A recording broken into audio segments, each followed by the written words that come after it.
all across America, I know that we are using our creativity to deal with this crisis and are being connected with others in ways that we haven't before. And that is something to celebrate.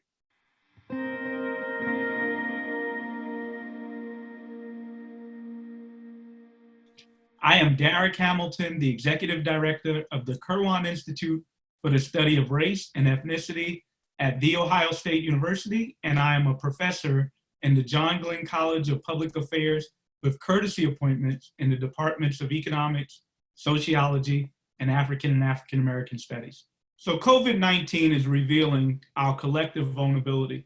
We know that many Americans don't have the resources to be able to sustain themselves if they lose their job.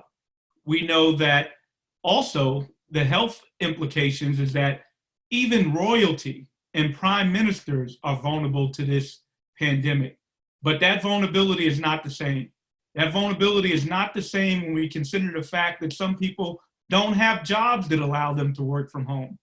Some people don't have the resources in their lives where they can sustain themselves if they don't have income from one week to the next.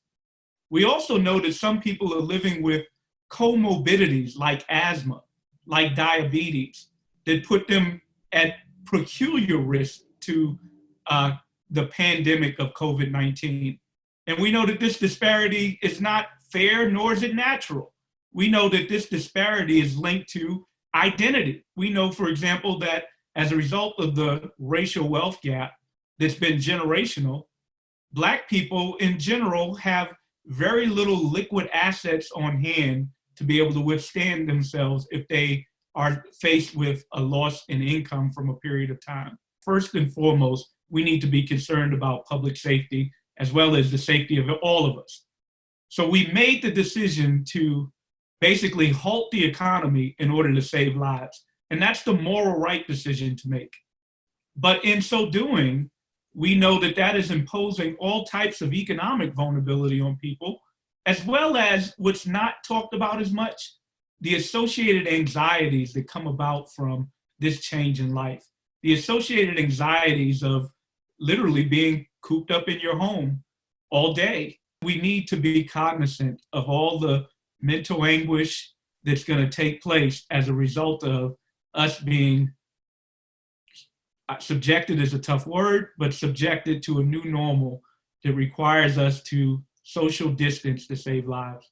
What I do think is positive and useful as a result of this new normal is that Congress, although the response is inadequate and we're going to need greater interventions, has done some unprecedented things, and that demonstrates the great power in our public power and our government to intervene in a crisis, but moreover, not just a crisis, but intervene in a way to provide economic and physical security to the American people.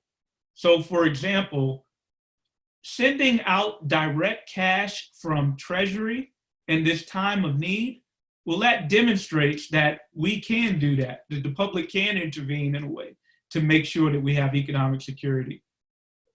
Expanding unemployment insurance to think about new forms of work, to think about the person who's a Uber driver, the person who may be considered a gig worker because they engage with a 1099 as opposed to a W-2, but still offering them access to social safety net like unemployment insurance, and doing more than that, boosting it by another $600.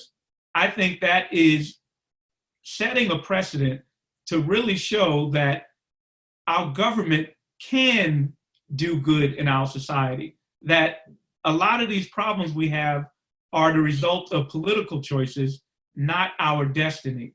In fact, what COVID-19 is also revealing, hidden in plain sight, are the everyday vulnerabilities that people face even when we don't have a national emergency, and the fact that we can do something about that.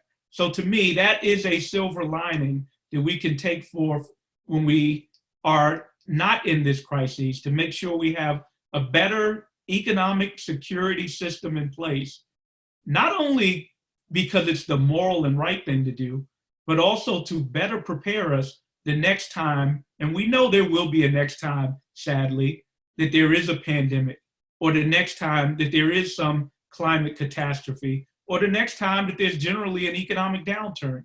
There are steps we can make so that we're better prepared and it will mitigate our pain. And aside from when we're in that economic danger, to have everyday living more righteous, more just, and ensure that Americans have all the resources they need to be their best selves.